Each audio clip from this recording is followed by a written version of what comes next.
السلام على سيد الأنبياء والمرسلين أما بعد فأعوذ بالله من الشيطان الرجيم بسم الله الرحمن الرحيم الصلاة والسلام عليك يا رسول الله وعلى آلك وأصحابك يا حبيب الله.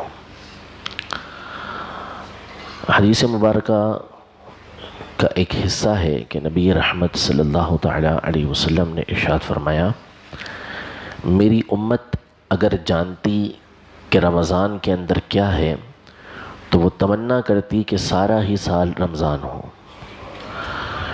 یعنی اس کی برکتیں، اس کی جو رحمتیں ہیں، اس میں جو اللہ تبارک و تعالیٰ کے انعامات ہیں، اس میں جو رحمتیں اترتی ہیں، اس میں جو مغفرتیں ہوتی ہیں، اس میں جہنم سے آزادی کے جو پروانے ملتے ہیں، اگر بندے جانتے تو اس بات کی تمنا کرتے کہ سارا ہی سال رمضان ہو.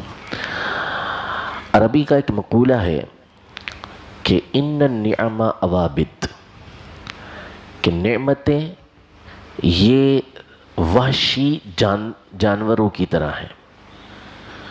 وحشی درندے، وحشی جانور جو ہوتے ہیں ان کی طرح ہیں، یعنی کسی کے پاس ٹھہرتی نہیں. قیدوہا بالشکر، ان نعمتوں کو شکر کے ذریعے قید کر لو. یعنی اگر کسی کے اوپر نعمتیں ہوئی ہیں، اللہ تبارک و تعالیٰ کا انعام ہوا ہے، تو اگر بندہ چاہتا ہے کہ یہ نعمتیں اس کے پاس رہیں، یہ انعامات اس کے پاس رہیں، تو اسے چاہیے کہ وہ شکر ادا کرے. شکر کے ذریعے یہ نعمتیں اس کے پاس نہ صرف رہیں گی بلکہ فرمایا لئن شکرتم لازیدنکم، کہ اگر تم شکر ادا کرو گے اللہ تعالیٰ مزید تمہیں عطا فرمائے گا. اور شکر کا جو سب سے اعلیٰ درجہ علماء نے ارشاد فرمایا کہ شکر ایک تو ہوتا ہے بندہ زبان سے اللہ تبارک و تعالیٰ کی نعمت کا شکر ادا کرتا ہے کہ یا اللہ تیرا شکر ہے، الحمدللہ، کہ اللہ کی حمد ہے جو اس نے یہ نعمت عطا کی، یہ بھی شکر ہے. لیکن شکر کا جو صحیح اور سب سے بڑا مرتبہ ہے وہ یہ ہے کہ جو نعمت اللہ تبارک و تعالیٰ نے بندے پر کی ہے، اس نعمت کو اسی مقام پر استعمال کرنا جہاں اللہ تبارک و تعالیٰ اسے پسند کرتا ہے.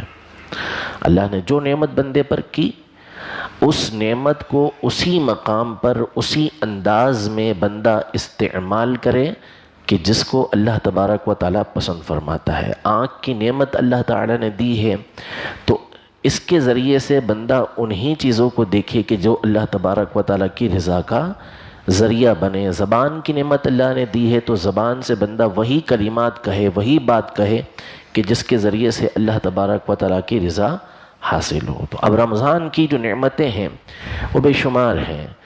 تو اب ان نعمتوں کو اگر ہم چاہتے ہیں کہ یہ ہمیں حاصل ہوتی رہیں تو ہمیں شکر کے ذریعے یہ نعمتیں اپنے پاس رکھنا ہوں گی، ورنہ یہ نعمتیں تیزی کے ساتھ ہم سے دور ہوتی چلے جائیں گی، جس کے نتیجے ہم دیکھتے رہتے ہیں کہ جیسے جیسے وقت گزرتا جاتا ہے لوگ رمضان کے مہینے میں ہی نیکیوں سے دور ہوتے چلے جاتے ہیں. ابتدا کے اندر کچھ زیادہ لوگ ہوتے ہیں، پھر آہستہ آہستہ کمی کی طرف چلے جاتے ہیں، اس لیے کہ ان کو جس طریقے سے اس نعمت کی قدر کرنی چاہیے تھی انہوں نے اس کی قدر نہیں کی. تو رمضان کی ابتدا میں ہم اس بات کی نیت کریں، اس بات کا ارادہ کریں کہ اس رمضان کے مہینے کی قدر کرتے ہوئے ہم اللہ تبارک و تعالیٰ کی عبادت کے اندر اضافہ کریں گے. نبی کریم رؤوف الرحیم علیہ افضل الصلاۃ والتسلیم، جن کا سانس لینا بھی عبادت تھا، جن کا ہر لمحہ اللہ کی عبادت کے اندر گزرا کرتا تھا، حضرت بی بی عائشہ رضی اللہ تعالی عنہ فرماتی ہیں کہ کان رسول اللہ صلی اللہ علیہ وسلم یذکر اللہ فی کل احیان، کہ حضور علیہ السلام ہر وقت اللہ تبارک و تعالیٰ کا ذکر کرتے تھے. کوئی لمحہ فضول ضائع نہیں ہوتا تھا. لیکن اس کے باوجود جب رمضان کا مہینہ آتا تو نبی کریم صلی اللہ تعالیٰ علیہ وآلہ وسلم عبادت کے لیے کمر بستہ ہو جایا کرتے ہیں، یعنی اپنی عبادت کے اندر اضافہ فرمایا کرتے تھے. یہ اس لیے تاکہ آپ کی امت کو اس کا طریقہ معلوم ہو، ان کو ترغیب ہو، ان کو تعلیم ہو، اور وہ بھی رمضان کے اندر اپنی عبادتوں کے اندر اضافہ کر دیں. تو کچھ عبادتیں ہم بھی اپنے لیے مقرر کر لیں کہ رمضان مبارک کے اندر کم از کم یہ کام ہم کریں گے، ہو سکتا ہے کہ اللہ تبارک و تعالیٰ اس کی برکت سے پورا ہی سال ہمیں یہ عبادت کی توفیق عطا فرما۔ مثال کے طور پر ہم سحری کے اندر اٹھتے ہی ہیں، سبھی جو فجر کے لیے آتے ہیں تقریباً ایک تعداد ہوتی ہے کہ جو سحری کرتی ہے۔ اب عمومی طور پر جو کوشش ہوتی ہے ہماری وہ یہ ہوتی ہے کہ لاسٹ مومنٹ کے اندر، آخری لمحات کے اندر پانی کا ایک گھونٹ ہمارے حلق سے نیچے اتر جائے۔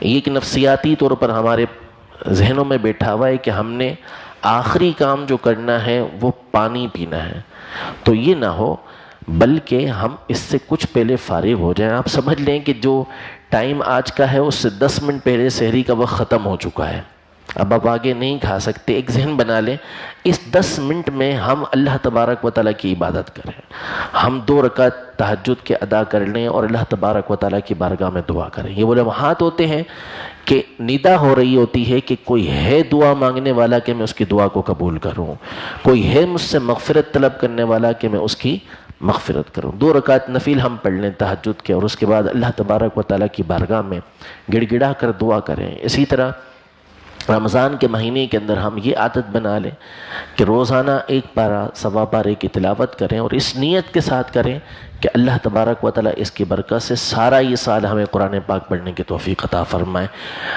درود پاک نبی رحمت صلی اللہ تعالیٰ علیہ وسلم کی ذات گرامی پر کچھ نہ کچھ درود پاک روزانہ پڑھنے کی عادت بنا لیں۔ 12 ہی مرتبہ فجر کے بعد گھر جا کر پہلا کام ہم یہ کر لیں کہ نبی کریم صلی اللہ علیہ وسلم کی ذات گرامی پر توجہ کے ساتھ درود پاک پڑھ لیں۔ اللہ تبارک و تعالیٰ اس کی برکت سے سارا سال ہمیں درود پاک پڑھنے کی توفیق عطا فرما دیں۔ تو یہ کچھ باتیں ہیں، آپ اپنے طور پر بھی کچھ چیزیں اپنے شامل کر سکتے ہیں۔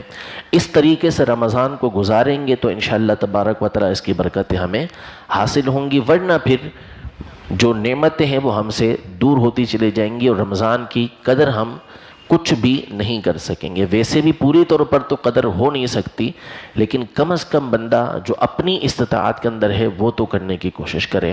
رب تبارک و تعالی ہم سب کو رمضان کی قدر کرنے کی توفیق عطا فرمائے، اور اس مہینے کے اندر ذوق و شوق کے ساتھ اپنی عبادت کی توفیق عطا فرمائے، 5 وقتہ نماز بھی باجماعت پڑھنے کی توفیق عطا فرمائے، اور آخر تک اللہ تبارک و تعالی ہمیں تراویح بھی پڑھنے کی توفیق عطا فرمائے۔ آمین بجاہ النبی الامین صلی اللہ تعالی علیہ وآلہ وسلم۔